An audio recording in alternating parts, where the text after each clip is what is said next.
우리가 꼭 물려주어야 할 가장 중요한 것, 이런 제목으로 같이 하나님의 은혜를 나눕니다. 명절이 되면 우리가 원턴 원치 않던 그 가족의 의미에 대해서 한번 생각해 보게 됩니다. 가정, 참 그것이 우리에게 주는 의미는 참 남다르죠. 그런데 우리가 너무나 바쁘기 때문에 너무나 바쁘다는 것, 그것이 문제여서 이 가정의 의미를 잊고 살 때가 있습니다. 하나님께서는 성도들의 가정을 주목해서 보십니다. 그리고 하나님은 성도들의 가정에게 하나님의 복이 넘치기를 원하고 계신 것이죠.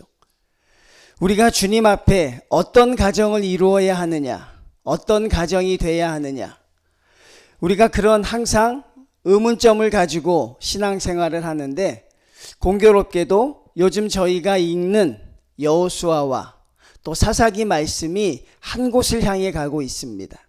그것이 무엇이냐면 믿음의 부모가 이루어낸 결과와 그렇지 못한 부모가 만들어낸 결과가 너무나도 다른 것을 우리에게 하나님이 극명하게 보여주고 계세요. 우리가 참 피하고 싶었던 질문일 수도 있고, 우리가 너무나 엄두가 안 나서 사실은 미루어 두었던 제목일 수도 있는데, 이제 우리는 그 제목과 질문 앞에 이제는 마주하는 것이죠. 말씀 앞에 선 것입니다. 하나님의 말씀대로 살아낸 믿음의 가정과 그 자녀들이 어떤 삶을 사는지, 하나님의 자녀로 출발했지만 그리고 마지막에 하나님과 함께하지 못했던 불신앙의 사람들의 자녀가 어떻게 되는지, 우리는 그것을 성경을 통해 똑똑히 보았죠. 첫 번째, 기드온의 아들 70명을 보았습니다. 아들 70명이니 얼마나 대단했겠습니까? 아들 70명이 있다고 생각하면 얼마나 든든했겠어요? 그런데 그 아들 70명은 기드온이 믿음에 서지 못했을 때 결국 이 세상에 삶조차 영위하지 못하고 한순간에 다 몰살당하고 많은 아픔을 겪게 되죠. 제가 거듭 강조했습니다. 그건 그 아들의 죄악 때문이 아니라 기드온 아버지의 유산이라고 하였습니다. 아무리 300명의 용사를 가지고 13만 5천 명을 물리쳤어도 그는 가정에서는 실패한 사람이었습니다. 그는 모든 걸 누리고 살았겠지만, 모든 사람의 존경을 받았겠지만, 그는 가장으로서는, 특별히 믿음의 가장으로선 성공하지 못한 사람이었습니다.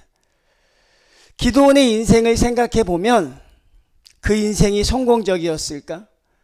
결국 자기의 가정, 자기의 아들들을 지켜내지 못한 기드온이 과연 자기가 성공한 인생이었다고 말할 수 있을까? 우리가 그런 생각을 하게 되죠. 그와 정반대되는 사람이 하나 있습니다. 누구입니까? 바로 요셉이라는 사람이었어요. 요셉에게는 므낫세와 에브라임이라는 두 아들이 있었어요. 근데 우리가 깜짝 놀라는 일이 있었죠. 사실 몰랐지만 언제 우리가 한번 놀랬습니까? 여호수아가 땅을 분배해 주는데, 땅을 나누어 주는데, 이 요셉의 아들들에게는요, 각자 땅을 나눠주는 것입니다. 보통 하나씩만 땅을 주어야 하는데 이 아들에게는 특별한 은혜를 입어서 결국 그들이 각각의 땅을 분배받게 돼요. 그게 누구 때문입니까? 결국 그것도 아버지 요셉 때문입니다. 그러니 우리가 조금 더 직접적으로 말한다면 믿음의 부모님을 모신 가정과 그렇지 못한 가정이 극명하게 드러난다는 것이죠. 지금은 알 수 없습니다. 지금은 모릅니다. 그렇지만 우리의 자녀들이 이 세상을 살아가게 될 때, 그들이 이제 부모가 되었을 때 그들의 삶은 결국 부모의 영향을 받는 것이죠. 오늘 저는 창세기 48장을 통해서 과연 요셉의 아들들이 어떤 축복을 받았고 야곱이 믿음의 가정을 이루기 위해서 어떤 노력들을 하는지, 그리고 우리 믿음의 선배들이 가장 최선을 다하고 애썼던 것이 무엇인지, 그것을 여러분에게 소개해드리고 싶은 거예요. 대단한 사람들이었지만 그들이 마지막에 가장 최선을 다했던 것은 가정입니다. 세상에서 어떤 업적을 이루었건 그들이 어떤 용사였건 그것이 그들에게 있어서 중요한 것이 아니었고 그들에게 있어서 가장 중요한 것은 믿음의 가정이었다는 사실이죠. 오늘 말씀을 봅니다. 야곱이라는 사람이 있습니다. 아주 성경에서 중요한 인물이죠. 그리고 믿음의 최고 가문입니다. 이제 야곱이 드디어 때가 되어서 이제 죽을 때가 되었습니다. 이제 많이 약해졌죠. 이 앞장에 보면 야곱이 나를 어디에 묻어달라는 이야기까지 합니다. 이제 그 인생이 다 됨을 알 수 있어요. 나를 어디에 묻어달라. 나를 애굽 땅에 묻지 말고 나의 아버지, 나의 할아버지가 있던 가나안 땅에 나를 묻어달라는 예언을 합니다. 이제 그 인생이 거의 여러분 마무리되었죠. 자, 오늘 그 일 이후에 시작이 됩니다. 어떤 일이 펼쳐지고 있나 보십시오. 어떤 사람이 요셉에게 말하기를 내 아버지가 병들었다 하므로 요셉이 그 이야기를 듣습니다. 그리고 요셉이 가장 먼저 한 것이 무엇이냐면 두 아들을 아버지께 데려가는 것이었어요. 아버지가 병들어서 죽게 되었다고 할 때 요셉의 마음이 급해졌습니다. 그 두 아들을 아버지에게 데려가는 일로 시작합니다. 이게 요셉이 하나님의 복을 받는 비결이 된 것이죠. 요셉은 그 당시에 어떤 위치였습니까? 천하를 주무르는 막강한 이인자였습니다. 애굽이라는 거대한 나라에 여러분 왕의 신임을 받고 있는 국무총리였어요. 요셉은 누구와 결혼을 합니까? 애굽에서 가장 유력한 제사장 가문과 결혼을 합니다. 그러니 여러분 이 요셉의 두 아들 므낫세와 에브라임에게 부족한 것이 있겠어요? 뭐가 부족했겠습니까? 정말 그들의 기세는 하늘을 찌를 것 같았을 것입니다. 그런데 요셉은 그 두 아들을 데리고 누구를 찾아가냐면 병든 야곱을 찾아갑니다. 찾아간 이유가 무엇입니까? 우리 두 아들을 아버지 믿음의 가문에 넣어주십시오. 이 두 아들은 지금 애굽 사람 아니겠습니까? 애굽에서 잘 나가는 청년들입니다.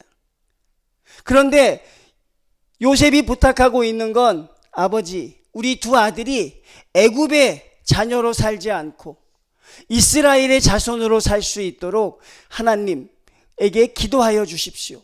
우리 두 아들이 믿음 안에 거할 수 있도록 아버지 가문 밑에 넣어 주십시오. 그런 부탁을 합니다. 정치적으로 보면 요셉에게 얼마나 큰 마이너스인지 몰라요. 천민 취급을 받던 이스라엘의 가문에 넣어달라는 것은 두 아들에게 어떤 이득도 없습니다. 여러분 굳이 이스라엘을 찾아가서 거기에 넣어달라고 할 이유가 없습니다. 두 아들도 지금 그 이스라엘 할아버지가 아무 도움이 되지 않아요. 그런데 야곱은 지금 그런 부탁을 받고 있고 요셉은 그 부탁을 하고 있습니다. 요셉에게 있어 가장 급한 것은 무엇이었습니까? 두 아들이 믿음의 가문에 들어가는 것이었어요. 요셉은 그걸 알았기 때문에 하나님과 함께하는 것이 얼마나 귀한 것인지 알았기 때문에 자기의 두 아들을 애굽에 둘 수 없었어요. 애굽에서 아무리 그들이 형통한다고 하더라도 애굽은 안 된다고 생각한 것입니다. 그러니 아버지 우리 아들이 어떤 가문에 들어가도 좋으니 제발 이스라엘의 가문 안에 들어갈 수 있도록 믿음을 강조하고 있는 것입니다. 무엇이 부족해서 이렇게 하고 있느냐는 것입니다. 요셉이 뭐가 부족합니까 여러분? 애굽에서 대단한 권력자이고 모든 것을 이루었던 사람이고 그 아버지를 손수 돌봤던 사람인데 뭐가 아쉬워서 그 두 아들을 아버지에게 부탁하고 있습니까? 어떤 아버지입니까? 늙고 병든 아버지입니다. 믿는 성도들이 이것을 모르는 경우가 있는 것이죠. 우리가 이것을 모르고 살 때가 있다는 것입니다. 결국 믿음의 가정에서 성장한다는 것이 얼마나 귀한 것인지 요셉은 그걸 뼈저리게 알았지요. 하나님만 있으면 된다. 우리 아들들에게 하나님만 있으면 된다.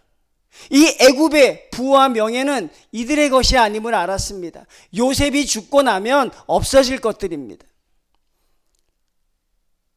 그래서 요셉은 여러분 병들어가는 그 아버지를 찾아서 간곡히 부탁하고 있는 거예요. 아버지 돌아가시기 전에 우리 두 아들을 당신의 가문에 넣어 주십시오. 근데 여러분 현실적으로 이게 안 되는 것입니다. 왜 안 됩니까? 바로 이 두 아들은 요셉이 애굽 여인과 결혼해서 낳은 자녀이기 때문에 이스라엘의 가문에 들어갈 수가 없습니다. 원칙적으로 안 되는 것입니다. 이방인은 이스라엘의 가문에 들어갈 수 없으니. 그래서 요셉이 더 간절한 것입니다. 이 두 아들을 위해서 요셉이 할 수 있는 건 여러분 재산을 물려주는 게 아니었어요. 더 위대한 가문과 결혼을 시키는 것도 아니었다고요. 요셉이 바랬던 건 한 가지였습니다. 제발 믿음의 환경에서 클 수 있게 해주십시오. 믿음의 가문에서 성장할 수 있게 해주십시오. 우리 두 아들을 애굽의 족보가 아니라 하나님 믿음의 가문에서 클 수 있도록 하나님 받아주십시오. 이게 요셉의 마지막 간절한 소원이었어요. 왜? 그에게 있어서 하나님은 너무나도 귀한 분이었기 때문에.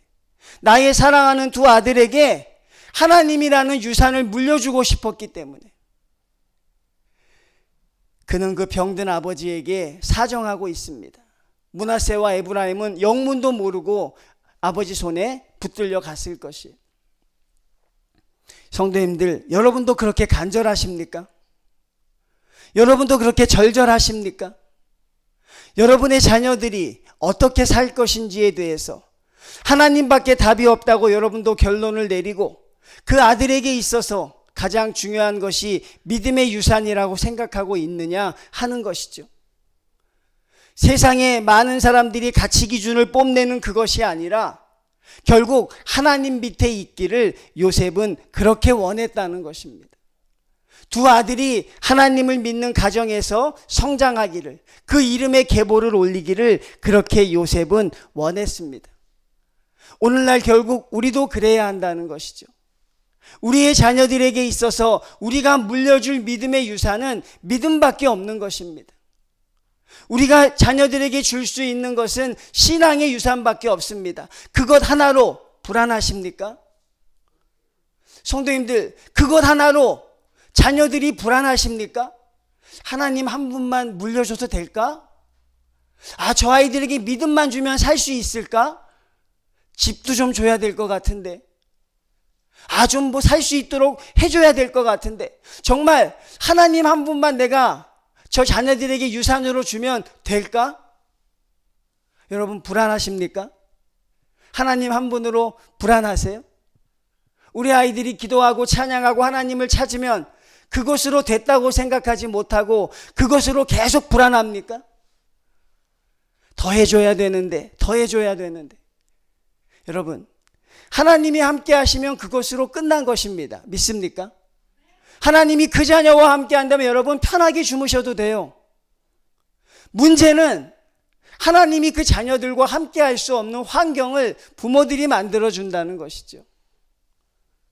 결국 하나님을 찾는 것 아닙니다. 늘 공부하며 하나님 앞에 신앙생활하는 학생이 있었어요. 그 아이가 고2가 됩니다. 그자 부모님이 이야기합니다. 이제 2년 동안은 기도 오래 하지 말고 2년 동안은 기도 많이 하지 말고 공부에 집중해. 그리고 끝난 다음에 공부해. 다시 기도해. 그런 부모 밑에서 믿음 좋은 자녀가 나온다는 것은 불가능하죠. 이미 부모의 인생의 방향을 본 것이죠. 안 되는 것입니다. 그러니 여러분, 우리에게 있어 가장 급한 믿음의 가정을 이루는 첫 번째는 바로 자녀들이 믿음의 환경에서 클 수 있도록 해주어야 하는 것이죠. 그게 우리가 느껴야 하는 가장 중요한 것입니다. 그게 제일 중요한 것입니다, 여러분. 아이들을 뭐 명품으로 입히고 이러는 게 사실은 무슨 의미가 있겠어요? 요셉은 그렇게 간절합니다. 아버지, 우리 두 아들을 믿음의 가문으로 맡아주십시오. 이제 야곱을 한번 보겠습니다. 2절 봅니다. 어떤 사람이 야곱에게 말하되 내 아들 요셉이 내게 왔다 하매 이스라엘이 힘을 내어. 이제 죽을 날을 기다리는 이 야곱이 자기의 두 손자가 믿음의 가문으로 오니까 그는 죽을 수가 없었어요. 더 이상 아플 수가 없고 누워 있을 수가 없었습니다. 왜? 아직 할 일이 있었기 때문에. 저 두 아들을, 나의 두 손자를 믿음의 가문으로 편입시켜야 하기 때문에 아플 수도 없고 그는 힘들 수도 없었어요. 2절 말씀에서 성경이 변하는 걸 여러분 보십니까? 제가 2절을 정확하게 읽어드릴게요. 어떤 사람이 야곱에게 말하되 내 아들 요셉이 내게 왔다 하매 이스라엘이 힘을 내요. 야곱에서 이스라엘로 이름이 바뀌고 있어요, 성도님들. 왜 야곱에서 이스라엘로 이름을 바꿉니까? 야곱의 뜻이 뭡니까? 발뒤꿈치를 잡는 자, 남을 속이는 자. 야곱은 그렇게 살았습니다, 인생을. 평생 남을 속이고 편법과 술수로 살아낸 인생입니다. 자기의 인생은, 야곱의 인생은 말 그대로 야곱이었어요. 그런데 자녀들 앞에서는 이스라엘이 되고 있습니다. 놀랍지 않습니까? 내가 살아온 인생은 야곱이다. 나는 이 세상 정말 남을 속이고 편법으로 살아왔지만 그 자녀들 앞에서는 이스라엘로 표현되길 원합니다. 이스라엘이 무엇입니까? 베델에서 만났을 때 하나님이 너로 하여금 복을 줄 것이라는 언약의 표현입니다. 이게 야곱의 마음이었어요. 자녀들 앞에서는 이스라엘로 서고 싶었습니다. 하나님의 언약을 받은 언약의 전승자로 오시고 싶었어요. 그래서 이 창세기의 저자가 야곱의 마음을 대변하고 있는 거예요. 당연히 부모님이라면, 믿음의 부모님이라면 그러셔야죠. 자녀에게도 야곱으로 살라고 하는 믿음의 부모님이 있다면 빵점입니다. 자녀에게도 이 세상을 치열하게 믿음 안에서 그렇게 살라고 하는 부모님이 있다면 그분은 정말 자녀에게 있어서 믿음적으로는 빵점인 거예요. 야곱은 철저하게 자기의 모습을 감춥니다. 그리고 베델과 만났던 이스라엘, 그 이름으로 자기 앞에 쓰죠. 그래서 그는 자기에게 죽을 병이 걸렸지만 그 아들을 축복하는 데 있어서 온 힘을 내어 짜고 있습니다. 왜? 이 일이 가장 중요한 걸 알았기 때문에. 이 가문이 믿음의 가정으로 이루기 위해서는 바로 요셉의 두 아들이 믿음의 가문으로 편입되어야 했기 때문에. 그러니 자기의 두 아들을 데리고 간 요셉의 믿음도 대단하지만 그 요셉의 믿음을 보고 몸을 일으켰던 야곱도 보통 부모는 아닌 것이죠. 여러분, 여러분의 부모님, 여러분의 자녀들에게는 반드시 여러분 이스라엘이 되셔야 돼요. 여러분의 자녀들에게는 반드시 이스라엘로 서셔야 합니다. 여러분의 자녀들에게 야곱으로 쓰려고 하면 안 돼요. 여러분의 자녀들은 이 세상을 살아가야 할 자녀들 아닙니까? 그 아이들에게 있어서 여러분의 결정이 그 아들의 인생을 만드는 것이죠. 하나님으로 살 것인가, 그렇지 못할 것인가. 그럼 야곱과 요셉이 왜 이루고 있습니까? 천하를 이루었던 야곱과 천하를 호령하는 요셉이 왜 이루고 있어요? 그들은 그걸 알았습니다. 우리가 어디로부터 와서 어디로 가는지 그것을 알고 있었던 것이에요. 그들은 놀라운 진리들을 서로 공감하고 있었어요. 우리가 어디로부터 왔는지, 나를 보내신 이가 누구인지 그들은 그걸 알았습니다. 그리고 또 압니다. 우리가 어디로 가야 하는지도. 여러분도 아십니까? 여러분 어디로부터 오셨습니까? 어디로부터 가십니까? 그걸 아십니까, 여러분? 아세요? 아는데 그렇게 하십니까? 아는데 그렇게 살아요? 모르는 거예요, 여러분. 자, 이제 보십시오. 야곱이 어떤 얘기를 하는가? 4절입니다. 3절부터 보겠습니다. 요셉에게 이르되 이전에 가나안 땅 루스에서 전능하신 하나님이, 할렐루야, 전능하신 하나님이, 내가 믿는 하나님은 전능한 하나님이다. 여러분, 언약을 맺은 하나님이 전능하신 하나님이라고. 그 하나님이 나를 보내셨고 나는 하나님께 간다. 한시도 그건 잊지 않았어요. 야곱이 야곱으로 사는 동안에도 그거는 잊지 않았습니다. 하나님은 전능하시다. 그 믿음이 성도들에게 프라이드로 있어야죠. 어디 가나 당당하게 말할 수 있어야죠. 우리 하나님은 전능하시다. 너희의 모든 걸 책임져 주실 것이다. 내가 너로 생육하고 번성하게 하여, 하나님이 하시는 일입니다. 여러분이 하는 일이 아니에요. 여러분이 자녀들을 생육하고 번성하게 할 수 있어요? 여러분의 부모님을 생육하고 번성하게 할 수 있어요? 여러분이 할 수 있는 게 아니라 전능하신 하나님이 하는 일입니다. 야곱은 지금 그걸 고백하고 있어요. 하나님께 모든 게 있다는 것입니다. 이 고백을 여러분 가볍게 들으면 후회합니다. 사랑하는 성도님들, 이 고백을 가볍게 듣지 마십시오. 전능하신 하나님이, 그리고 생육하고 번성하게 하여, 그 다음에 너무나도 중요한 단어가 나오지요. 내게서 많은 백성이 내게 하고, 여러분들이 가장 관심 있어 하는, 내가 이 땅을 내 후손에게 주리라. 너의 후손도 복되게 할 것이라. 누가? 전능하신 하나님이. 여러분이 아닙니다, 여러분. 하나님이 하는 것입니다. 그런데 우리의 이 한 발자국, 우리의 이 한 호흡이 우리 자녀들의 믿음에 영향을 미치는 걸 보지 않습니까? 그러니 우리가 놓치지 말아야 하는 게 무엇이겠어요? 우리의 가정이 복되게 되는 첫 번째 길이 무엇이겠냐고요, 여러분. 우리가 어디에 신경을 쓰며 살아야 합니까? 바로 우리가 물려주어야 할 것, 우리가 받아야 할 것들을 정확하게 보여주고 살 수 있어야 하는 것이죠. 야곱은 그 일을 맞추기 전까지 병약했지만 죽을 수 없었습니다. 근데 놀랍게도요, 두 아들을 축복한 후에 야곱은 이제 그의 삶을 마감합니다. 그의 평생의 사명이 무엇이었냐면 나의 자녀들을 믿음의 길로 인도한다는 거였어요. 험악한 세월 147년을 살았습니다. 세상의 모든 걸 가지려고도 해봤고 모든 걸 취하려고도 해봤어요.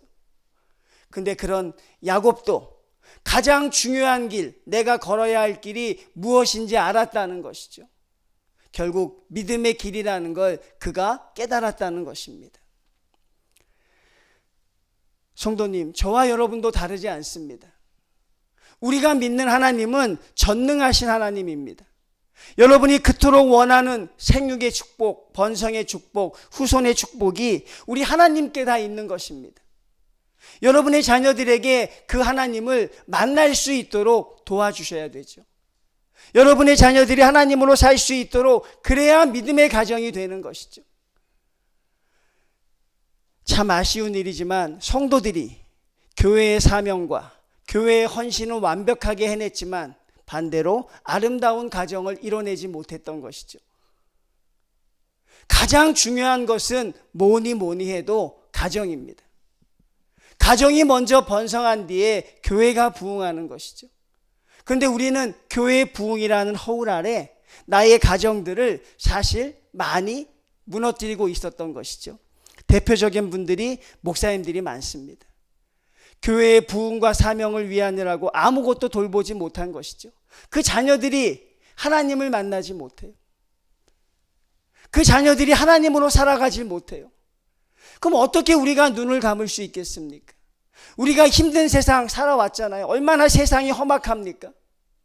그 힘든 세상 하나님으로 인해 그래도 살았는데 저 아이들이 하나님과 동행하지 않는다면 우리가 어떻게 그 아이들에게 복을 줄 수 있겠는가? 그러니 여러분들이 정말로 신경 써야 하는 것은, 우리가 정말로 관심을 가져야 하는 것은 세상의 가치 기준의 것들이 아니라는 것이. 하나님의 말씀을 인용해 볼까요? 하나님은 하나님께 집중하면 모든 걸 주시겠다고 했습니다. 하나님께 집중하면 생육하고 번성하게 할 것이라고 했습니다. 모든 걸 충만하게 할 것이라고 했어요.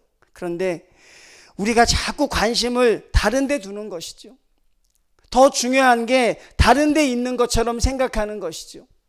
그러니 우리가 그 부분에서 늘 실패하고 넘어지게 되는 일이 많다는 것입니다. 병상에 있는 사람은 힘든 야곱이지만 지금 일어나 있는 사람은 이스라엘을 축복하기 위한 바로 아버지 이스라엘이었다는 사실입니다.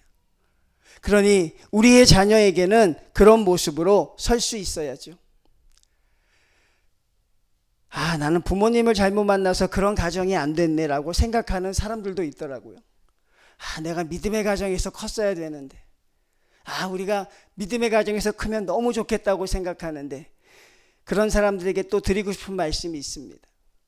바로 하나님은 여러분으로부터 시작하라고 하는 것이죠. 여러분으로부터 믿음의 가정을 이루면 되는 것입니다. 여러분의 자녀들이 여러분의 믿음을 넘어서고 여러분의 자녀들이 하나님의 복음을 가지고 부모의 믿음을 넘어설 때 여러분들은 바로 그 믿음 가문의 첫 세대가 되는 것이죠. 죄송하지만 요즘에 믿는 성도들이 어디에 정신 팔려 사는지 잘 모르겠어요. 그리고 이 말씀은 믿음의 부모들에게 정신 차리라고 말하고 있는 것입니다. 깨어나라고 말하고 있는 것입니다. 자녀를 최고로 생각하는 여러분의 마음을 하나님은 인정하시죠. 그런데 정신 차리라는 것입니다. 자녀를 어떤 길로 인도할지 제발 하나님의 선물인 자녀들을 잘못된 길로 인도하는 소경이 되지 말라는 것이죠. 세상적인 괴물로 키워내지 말라는 것입니다. 하나님께 돌아오는 하나님의 자손으로 만들라는 것이죠.